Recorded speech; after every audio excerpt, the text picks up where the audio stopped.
खबर शामिल करते हैं मुजफ्फरगढ़ से। नवाए मसीही नेशनल कोऑर्डिनेटर जमशेद असलम के मुताबिक चक नंबर 5L4L रंगपुर मुजफ्फरगढ़ के सैलाब मुतासरीन इंतहाई संगीन हालात से दो चार हैं।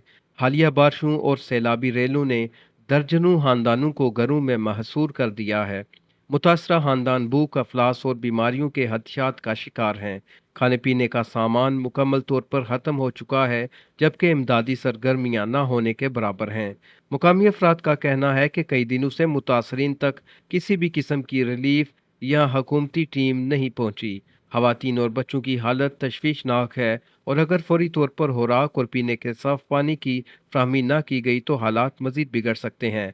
मुतासरीन ने हुकूमत पंजाब ज़िले इंतज़ामिया और रेस्क्यू टीमों से अपील की है कि फौरी तौर पर इमदादी सामान पहुँचाया जाए ताकि इनकी ज़िंदगियाँ बचाई जा सकें। मुकामी समाजी तंजीमों के भी हुकूमत से मुतालबा किया है कि सैलाब ज़दा इलाकों में रिलीफ ऑपरेशन को तेज़ किया जाए।